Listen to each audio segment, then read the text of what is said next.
"Please, don't unwrap my bandages," she begged, her voice breaking. The ranch smelled of damp leather, and out on the eaves, a rope creaked in the wind. Gaspar Lujan held the silence between his teeth, looked at the basin of warm water, the cloth soaked in arnica tincture, and knowing the plea was going to haunt him, dipped his fingers in, undid the knot and lifted the fabric with a father's care. What came into view was not open blood or torn flesh, but a relief map. Pale scars, old and new, lines running in and out like streams, and at the largest crossing, above the left side of her chest, still burning a dark pink, his cattle brand was drawn into her skin, an L laid over a star. Gaspar went still as a fence post. The air, all at once, grew heavier. "Who did this to you?" he asked, barely above a whisper. She turned her eyes away, let the edge of the poncho fall over her arms, and said, "The same man who reached out his hand when you bought your first stretch of rails." Gaspar swallowed hard, remembered the big blue ink signature, Virgil Gunn's handshake in front of half a dozen witnesses, and felt the wood under his boots was not enough to hold him up. "What's your name?" he murmured. "Luz," she said. "Luz Barreneche." She slid her hand over the scars like someone feeling their way across a map in the dark and added, "What you're seeing isn't just pain. It's a living plan of the valley's veins. My father carried it, but they tore it off him. They wrote it into me with acid so I wouldn't lose it. I swore no one would ever see it. If you saw it, you had to choose." Gaspar stepped back, the bowl trembled in his hand, and he drew a slow breath. Outside, the San Alejo Desert creaked under a drought summer that had already killed cattle, wells, and even the song of the crickets. "Virgil wants the old water," Luz said in a threat of a voice. "He wants what never comes to the surface. He's opened tunnels in secret. Your signature opened the door for him. If he reaches the siphon, it will sweep the valley clean. He's buying up ranches for half a peso. He keeps everything. I know where that monster feeds. You hold the key that stops it." Gaspar closed his eyes for a second. He saw the face of Inez, his dead wife, remembered every dawn by the ring he had never wanted to take off. He wore it at his neck, hanging from a cord. He took it between two fingers and felt it cold. "We came up with a wheel of gates with a combination," he whispered, as if confessing a crime. "So no one but me could open the emergency spillway. I demanded it when I signed." Virgil laughed. He agreed because he thought he'd always have me at his side. Luz lifted her head and for the first time looked at him without trembling. "Then only you can stop him." Gaspar set the basin down, wet the cloth, ran it slowly around the edge of the brand burn into her skin. He didn't say sorry, didn't reach for big words. He clenched his jaw until it hurt and nodded with the shadow of a gesture. That afternoon, the ranch closed up like a fist. Tomas Vado, his loyal foreman, was the first to notice the two riders circling the rise, wearing city frock coats and carrying gunpowder in their eyes. "They're guns men," he said, settling his hat. "They've got a bloodhound's nose." Gaspar wiped the sweat from his neck, squared his leather vest, and ordered, "Nobody shoots. Nobody. If they ask, there are no visitors here. No fever, nothing. And you, Tomas, tell Naya to come, to bring her salves. The girl mustn't bleed." Tomas snorted like a tired bull and rode off. Soon after, Naya Castañeda, healer with wise hands and a soft voice, came into the room with her basket of jars and herbs. "You took off what she asked you not to," she said without reproach, just stating a fact. Gaspar nodded. Naya studied the scars like someone listening to an old language. She smelled, blew warm chamomile infusion over them, and pressed new cloths in place with cactus gel.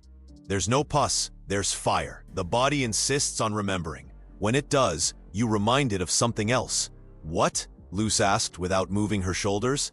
"That skin can learn to forget too, if you treat it with patience," Naya said, and a quick flash of mother light passed through her eyes.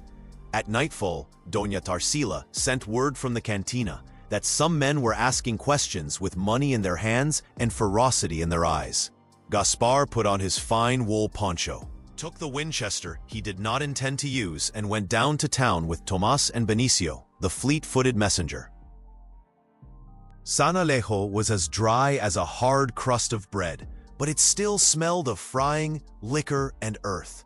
When he crossed the door of El Resuello, everyone fell silent for a second. At the table in the back, Virgil Gunn smiled with silver teeth. He wore no hat, out of courtesy or challenge. At his side, the lawyer Sykes was polishing a pocket watch with a handkerchief. "Gaspar," Virgil said, "what a pleasure, old friend. I heard you picked up a bird with a broken wing.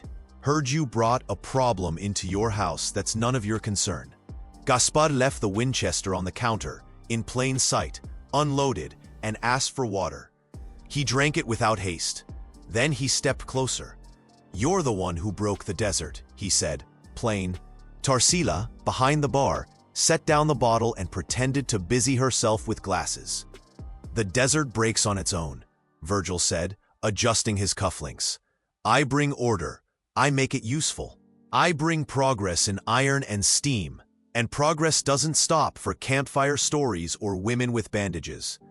Sykes smiled over his watch, a snake in spats. "You're not invited to my dam," Virgil went on. "You signed to surrender, not to command. Give me the optics on the ring. Give me the combination. I don't want trouble. I'll leave you your acres to the south. Every king needs a little kingdom." "No," Gaspar said. Virgil didn't move so much as an eyelash. "Then I'll have to convince you. And I'm a man of strong convictions." The patrons didn't breathe. The cantina felt like a church about to explode. Gaspar spoke in a low voice.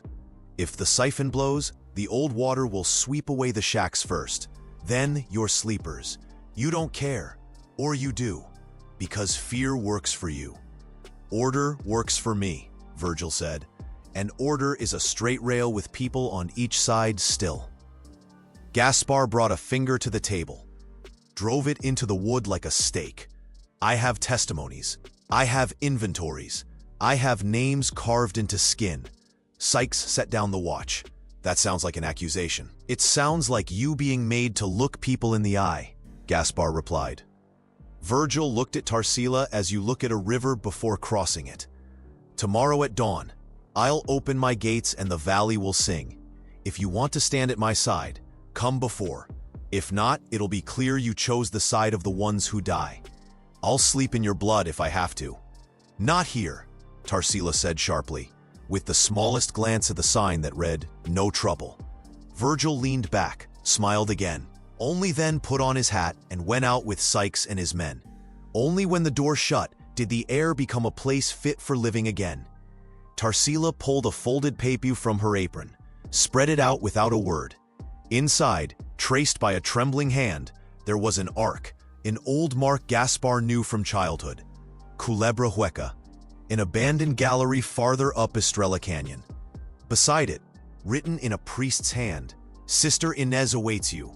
Gaspar tucked the paper into his belt, laid his hand on his chest where the ring hung, and said, "Let's go."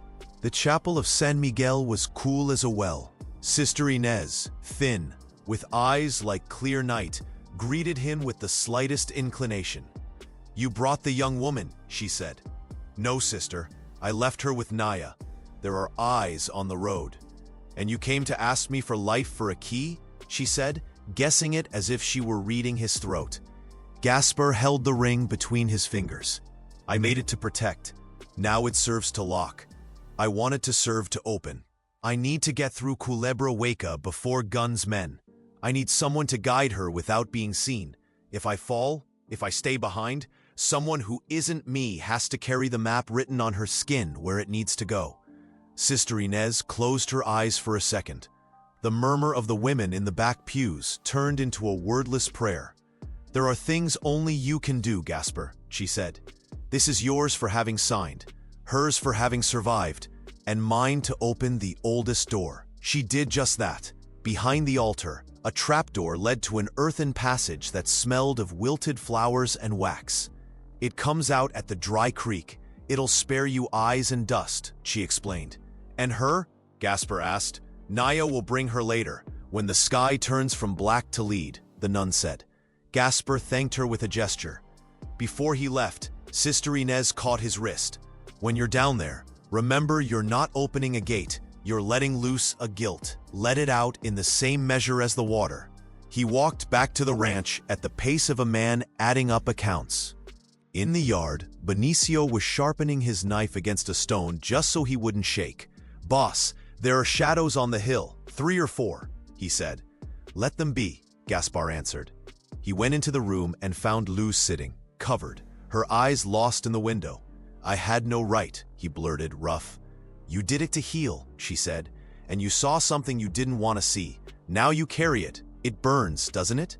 "Burns like a dry ember," Gaspar said, and allowed himself a half-sad smile.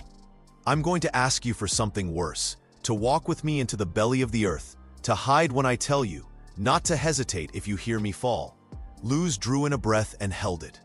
"And if you fail?" she asked. "Then the valley will remember me for what I didn't do. There won't be a headstone strong enough for that weight." She nodded.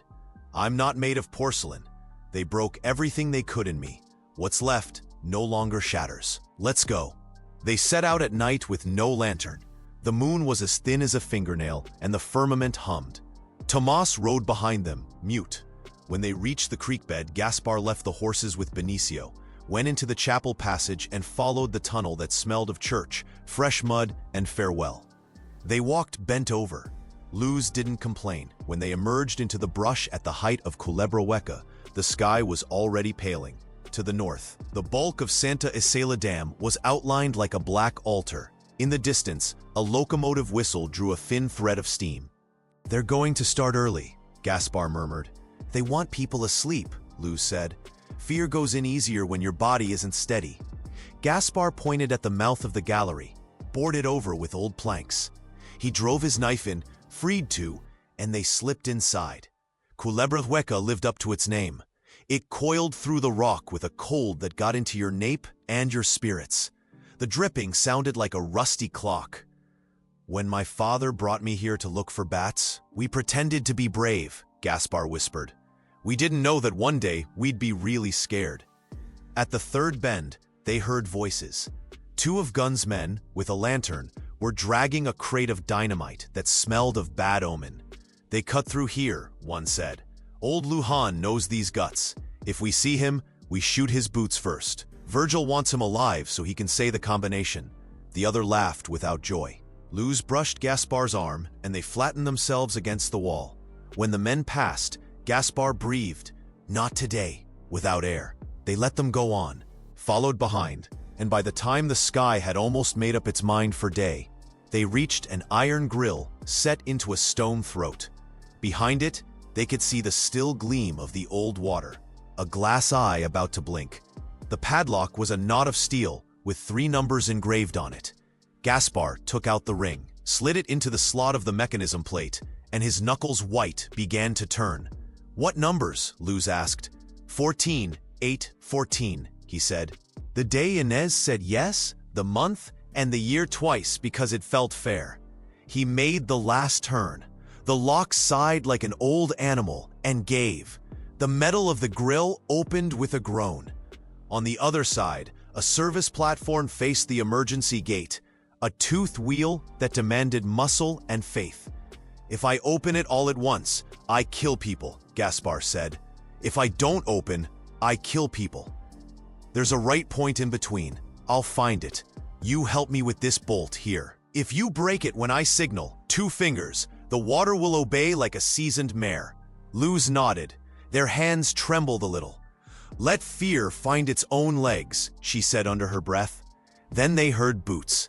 A lantern burst into hot light, and Virgil Gunn appeared at the edge of the platform, as if the iron itself had birthed him. Beside him, 4 men with rifles, Sykes laughing without teeth. "I knew you'd come to steal my music," Virgil said. "The wheels sing when they turn. Don't they? I came to hear you beg for forgiveness." "I came to ask the water's permission," Gaspar answered, not looking at the guns. Virgil pretended tenderness. "Gaspar, the world belongs to those who dare. You dared when you signed. Don't go soft now at the summit. Open up and let the whole valley learn. Progress isn't up for debate. Or give me the combination and I'll see to it. I'll give you a seat at my table. You'll talk numbers, not souls. It's less tiring." Step aside. Gaspar said, I don't talk to a man who brands women with my iron. Luz, without moving anything, just let slip, you knew. Virgil fixed his knife smile on her. I know everything I want to know. Your father wouldn't cooperate. Now he waters roots. The rifle shifted a finger's breadth. Enough, Gaspar said. No one fires, not in my house. This isn't your house, Virgil replied, and brought a boot closer to the wheel. Sykes, close the grill. Turn the lock. Make the old man let go of that toy. If he doesn't, sift them with lead and let them learn to dance. Luz never took her eyes off the wheel. If you fire, you'll blow the rock. If you blow the rock, everyone dies. You too, she said with a calm that chilled them. Sykes raised his rifle anyway, out of coward's habit. Gaspar lifted his open hand. Watch my fingers, he said. When I show 2, you ease the bolt, Luz. When I show 3, you give it another quarter turn. Not before, not after. If I fall, don't do anything. If you don't hear me, don't either. Water chooses its own song. There's no song, Virgil sneered. There's business. Gaspar gripped the wheel. The muscles in his forearms stood out like taut cords. The metal resisted with a growl. From behind, deeper in the tunnel, a whistle sounded. Tomás and Benicio had done their part. A rock dropped on purpose in the access tunnel. Virgil's men were distracted just enough. Gaspar strained. Now, he said without voice. 2 fingers. Luz braked the bolt. The water breathed. A first clear thread showed through the gate and kissed the spillway. It wasn't a roar. It was a murmur promising things. Enough, Sykes said nervously, watching the thread turn into a rope. Not Virgil. He watched Gaspar with an evil fascination. Keep going. I want you to destroy yourself. I want you to kill your own people with your own hands. That would be poetic. Poetry doesn't fit you, Gaspar said, and flashed 3 fingers. Luz eased another quarter turn. The rope of water became a wide, steady band. The platform vibrated. The bats in the ceiling began to wheel like black flakes. Virgil stepped forward, planted his boot on the edge of the channel and pointed his pistol at Gaspar's chest. I'll say it one last time. Let go of that wheel and give me my key. Gaspar didn't let go. He turned it just enough. The dam above answered. The relief channel began to carry water toward the old irrigation ditch that crossed the plots of San Alejo. The mechanism shrieked, but obeyed. Lower the gun, Virgil, he said. You had them put a plaque here yourself. It said emergency. Today you finally learned to read it. Virgil tightened his finger on the trigger for a second. He didn't shoot. The metal of the platform let fall a vibration the men understood. If they fired, bullets would ricochet. If they ricocheted, they'd kill themselves. Sykes broke into a cold sweat and lowered his rifle. This isn't over, he muttered, just to say something. There's always a tomorrow. Not for you, came a voice behind. Naya had arrived with Sister Inez in silence, holding a rope that was now pulled tight. Virgil's men turned and saw 6 peasants lined up at the mouth of the tunnel, unarmed, unafraid. Sometimes a row of faces holds more than 100 bullets. Virgil weighed the air, smelled the wind of defeat, and was slipping away when Gaspar spoke.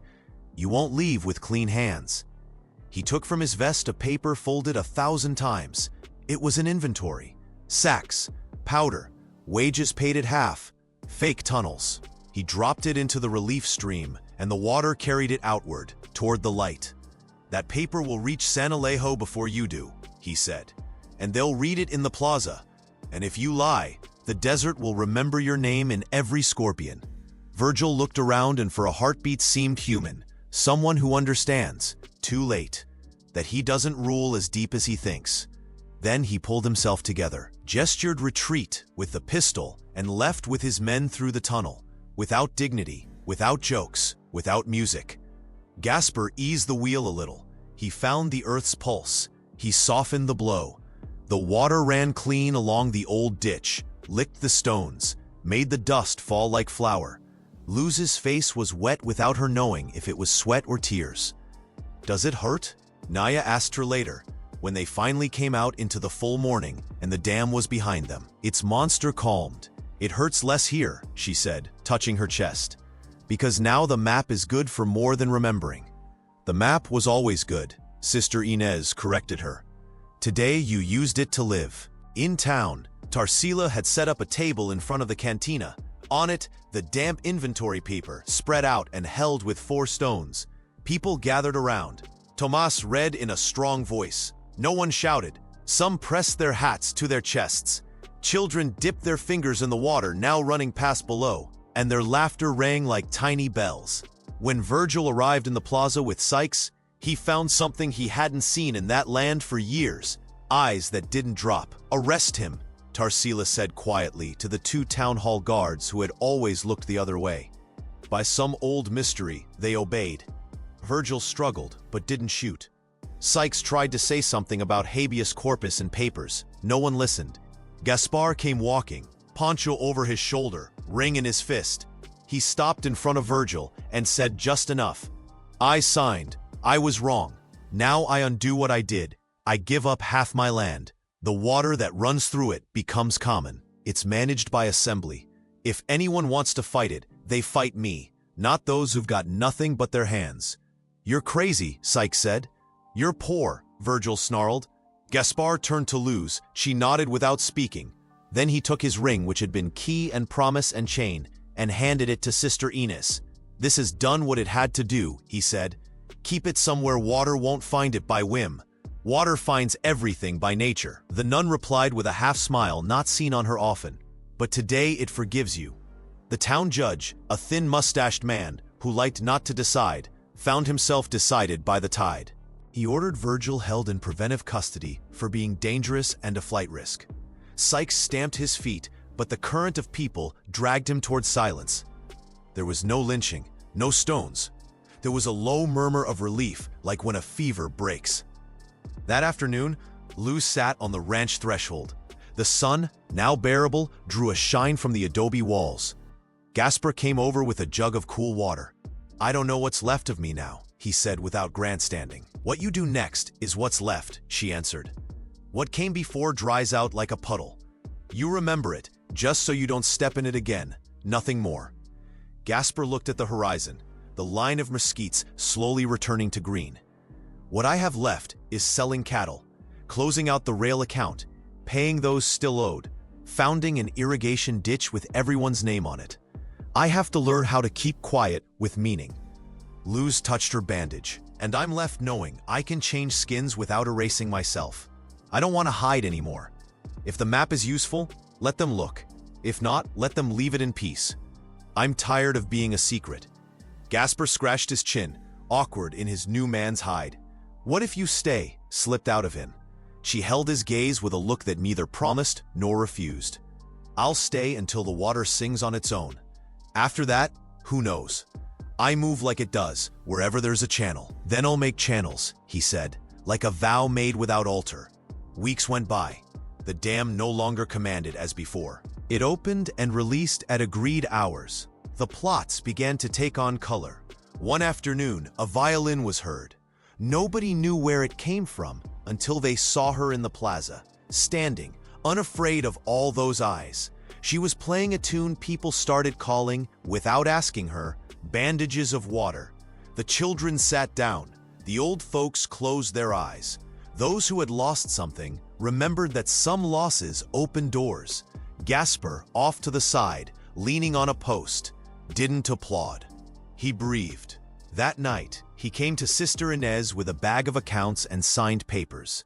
This is for the communal fund, this for the widows of those thirsts took, and this for Benicio, so he can go learn his letters far away and come back knowing more than I do. Now that last bit would be a miracle, the nun said, with a flicker of joking light that loosened her face. Virgil waited for trial. There were no shots, no escape. A convoy took him to the city. Along the way, he looked at the desert and understood nothing. Sykes, his shadow, peeled off at the first opportunity. The railroad, resentful but useful, carried on with a different name on the office door. Nobody mourned. The valley didn't need corpses to sleep. Water was enough. On a windy day, Gaspar climbed Estrella Hill with Luz. They brought a spade, 3 young mesquite trees, and a clay jar. They didn't speak until they were up there. The sky was so clear it looked like metal.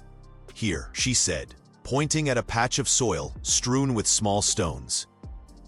They dug without hurry, planted, watered just enough. "They're not for us," he said. "They're for the ones who come looking for shade. So they find the shade I didn't know how to give in time." Luce patted the earth smooth with her palm like someone saying goodbye to someone loved. "I was afraid that when you uncovered me you'd take away who I am," she said suddenly, without drama. "Now I know I can also be the one to uncover myself when I want. That pain doesn't rule me. That you don't either. I feel it lighter." Gasper looked at the 3 rough little green sticks standing against the wind. "I was afraid I wouldn't be able to carry my name once everyone knew. And look, a name doesn't weigh more than the water you try to hold in your hands. If you clutch it, it runs off. If you offer it, a little of it stays." They sat in silence for a long while. Below, the ditch wove its silver thread. Above, a hawk drew a perfect circle. When they went down, Luce's bandages were no longer an excuse or offense. They were skin that told a story without shame. Neighbors greeted her with a new kind of natural ease. There was no morbid curiosity, there was familiarity. The dam, obedient now, had learned to be afraid of the town, and that had done it good. By the end of summer, Gasper wrote on a sheet of paper, "San Alejo Common Water Trust." He took it to the judge. Those who knew how signed their names, and those who didn't marked a cross that was just as firm. The first assembly agreed on shared work days to open side channels and place stones where the water bit wrong. There were arguments. My plot, your plot, the turn, the hour. Things were said. Nobody drew a weapon. Tarsila laughed. "Look what luxury, arguing over water we have." Naya walked along the ditches with a stick, measuring. Sister Inez handed out bread. Benicio learned to count and to write acequia without tripping over the sea. One night, when the moon was back to a fingernail and the wind brushed the hilltop with a musician's fingers, Luz stopped Gasper at the threshold. "I'm leaving for a few days," she said. "Where to?" "Wherever the map tells me there's no channel yet. I don't own what I carry in my skin. I lend it. I'll come back when the music needs words again." Gasper didn't ask when, didn't say stay. His hand went to meet hers, closed around it for a moment and let go. "If the dam calls you with thunder noise, you'll know something's wrong," he joked, half serious. "If it thunders, I'll be back before the rain," she answered. They smiled with the humor of people who have learned how to give themselves without breaking. When she mounted up, Luz gathered her hair, set her hat and said, "Thank you for disobeying me that time. And I owe you thanks for obeying now," he replied, "for letting what broke my soul be what glued it back together." He watched her ride off at a trot that raised no dust out of respect for the night. He didn't call out. He stayed a while looking at the road, then went back inside. The house smelled of roasted coffee, dry leather, and something new that had no name. He set down his poncho, sat at the table, opened a notebook and wrote, slowly, open little by little. Then he closed it. He knew that was the title of his life, and that if he lived up to it, the rest would write itself. And so it was. The valley learned patience. The railroad learned humility. People learned to count not only coins, but clouds. And every time the wind passed over Estrella Hill, someone would say without turning, "There goes the music." No one remembered whether the violin had played that night, or if it was just the water, finding, without hurry, its way. Pensamiento extendido.